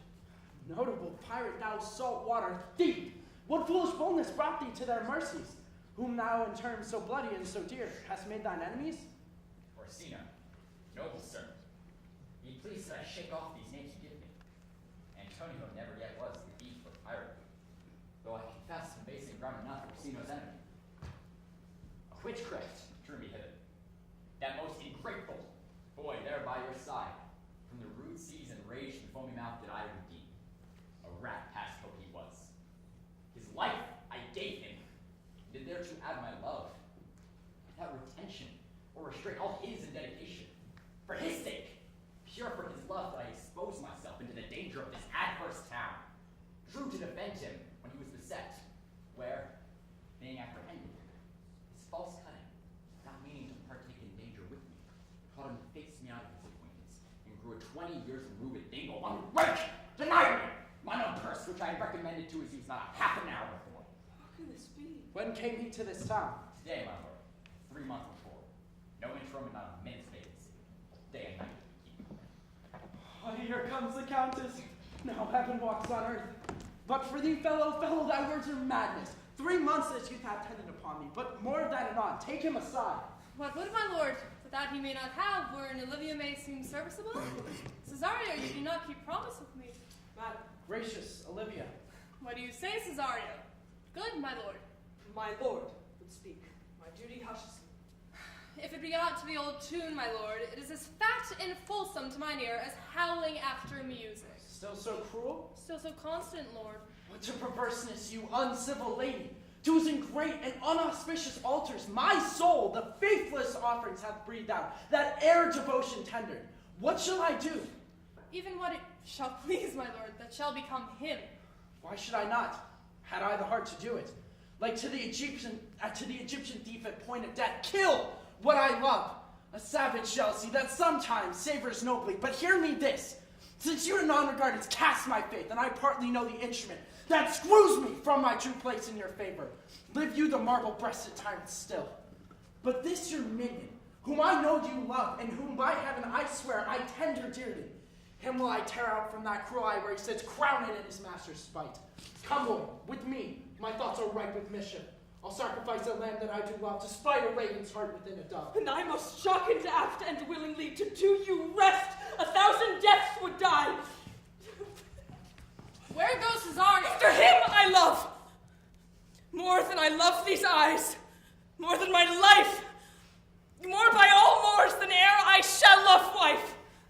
If I do fade you witness above, punish my life for tainting of my love. I mean to test it, how am I beguiled? Who does beguile you? Who does do you wrong? Hast thou forgot thyself? Is it so long? Call forth the Holy Father. Come away. Whither, my lord Cesario, husband, stay? Husband? I, husband, can he not deny? Her husband, sir? Oh, my lord, not I. Alas, it is the basis of thy fear that makes thee strangle thy propriety. Fear not, Cesario, take thy fortunes up. Be that thou knowst thou art, and then thou art as great as that thou fearst. Oh, welcome, Father. Father, I charge thee by thy reverence here to unfold, though lately we intended to keep in darkness, what occasion now reveals itself before 'tis ripe. What thou dost know hath newly passed between this youth and me. A contract of eternal bond of love, conferred by the mutual joinder of your hands, attested by the holy close of lips, strengthened by the interchangement of your rings, and all this ceremony of this compact, sealed in my function by my testimony. Since when my watch have told me, toward my grave I would travail but 2 hours. Oh, thou dissembling cub, what will thou be when time hath sort of bristle on thy case? Or will not else thy craft so quickly grow that thine own trip shall be thy overthrow? Farewell, and take her, but direct thy feet, where thou and I henceforth may never meet. But Lord, I do protest. Oh, do not swear. Hold little faith, though thou hast too much fear. For the love of God, surgeon, someone presently for Sir Toby. What's the matter? He has broken my head across and has given Sir Toby a bloody coxcomb too. For the love of God, your help. Rather than 40 pound I were at home. Who has done this, Sir Andrew? The couch gentleman, one Cesario. We took him for a coward, but he's the very devil incarnate. My gentleman Cesario? Ah, lifelings, here he is. You broke my head for nothing. That I did. I was set on to do it by Sir Toby. Why do you speak to me? I never hurt you. You drew your sword upon me without cause. But I bespake you fair and hurt you not. A bloody coxcomb be a hurt. You have hurt me. I think you said nothing by a bloody coxcomb. Here comes Sir Toby halting. You shall hear more. But if he had not been in drink, he would have tickled you other gates than he did. How now, gentlemen? How's with you? That's all one has heard me. And there's the unhonored. Son? What's thou say, Dick Surgeon, son? He's drunk, Sir Toby, an hour gone. And his eyes were set at 8 in the morning. And he's a rogue and a posthumous baby. I hate a drunken room. Away with whom? Who hath made this havoc with them? I'll help you, Sir Toby, because we'll be dressed together. Oh, will you help an ass head and a coxcomb and a knave, a thin-faced knave, a gong? Get him to bed and let his hurt be looked to. I'm sorry, madam. I've hurt your kinsman. Had it been the brother of my blood, I must have done no less with wit and safety. You throw a strange regard upon me, and by that I do perceive it hath offended you. Pardon me, sweet one, even for the vows we made each other but so late ago. One face, one voice, one habit, and 2 persons. A natural perspective that is and is not. Antonio. Oh, my dear Antonio, how the hours have racked and tortured me since I have lost thee. Sebastian, are you? Fearest thou that, Antonio? How have you made revisions of yourself? An apple cleft in 2 is not more twin than these 2 creatures. Most wonderful! Do I stand there?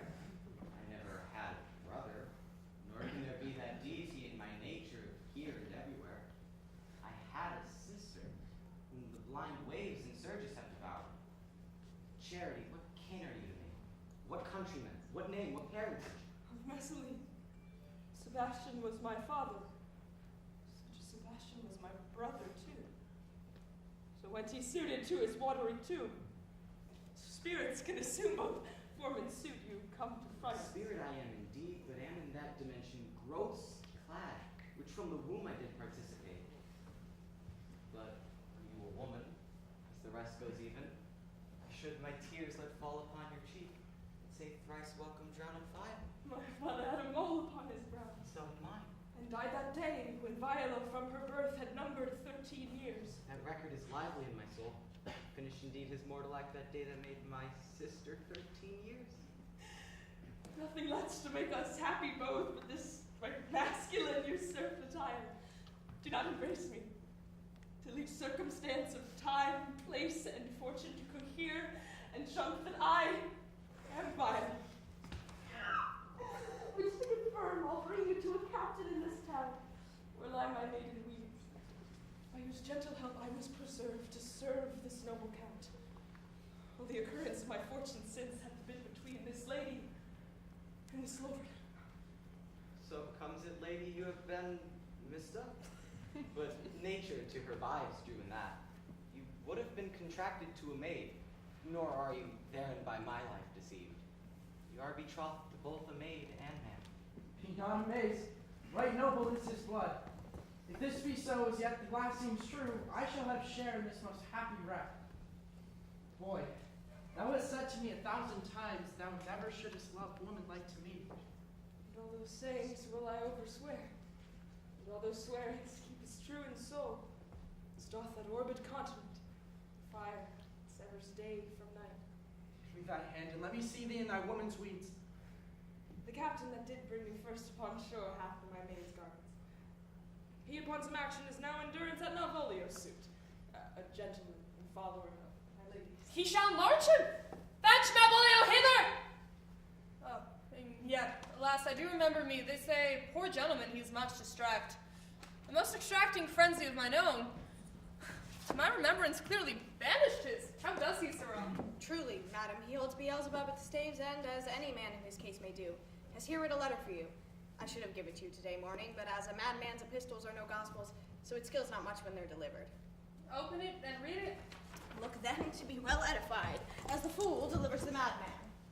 By the Lord, madam! How now? Art thou mad? No, madam, I do but read madness, and your ladyship shall have it as it ought to be. You must allow vox. I prithee read it I right wits. So I do, Madonna, but to read his right wits is to read fuss. Therefore prepend, my princess, and give ears. By the Lord, madam! Read it you, sirrah.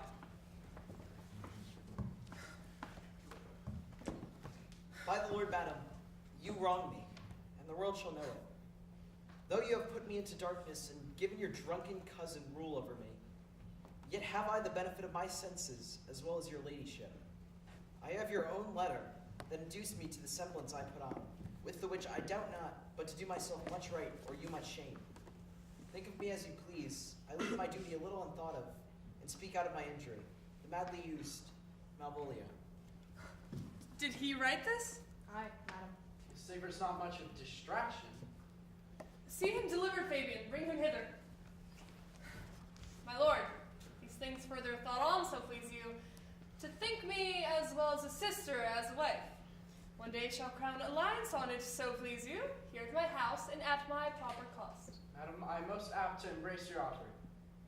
Your master quits you, and for your service done him, so far against the metal of your sex, so far beneath your soft and tender breeding. Since you called me master for so long, here's my hand. Shall from this time be your master's mistress. A sister, you are she. Aye, my lord, the same. How now, Malvolio? Madam, you have done me wrong, notorious wrong. Have I, Malvolio? No. Lady, you have. Pray you peruse that letter. You must not now deny it is in your hand. Write from it if you can, in hand or phrase, or say 'tis not your seal, not your invention. You can say none of this. Well, grant it then, and tell me in the modesty of honor why you have given me such clear lights of favor. Bade me come smiling and cross-gartered to you, to put on yellow stockings, and to frown upon Sir Toby and the layer people, and acting this in obedient hope, why you have suffered me to be imprisoned, kept in a dark house, visited by the priest, made the most notorious decadal that ever invented playwright. Tell me why. Alas, Malvolio, this is not my writing. Though I confess much like the character, without a question, 'tis Mariah's hand. And now I do bethink me, It was she first told me thou wast mad. Then came sin smiling, and in such forms which here were presupposed upon thee in the letter. Prithee be content. This practice hath most surely passed upon thee. But when we know the grounds and authors of it, thou shalt be both the plaintiff and the judge of thine own cause. Good madam, hear me speak, and let no quarrel nor no brawl to come taint the condition of this present hour which I have wondered at. And hope shall not, most freely I confess myself and Toby, set this device against Malvolio here, upon some stubborn and uncourteous part we had conceived against him. Maria writ the letter at Sir Toby's great importance, in recompense whereof he hath married her.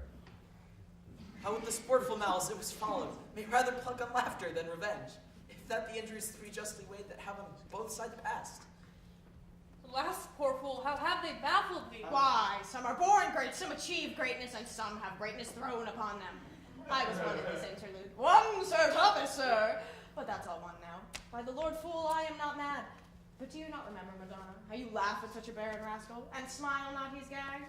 And thus the whirlgig of time brings in his revenge. Go! I will be revenged on the whole pack of... Oh!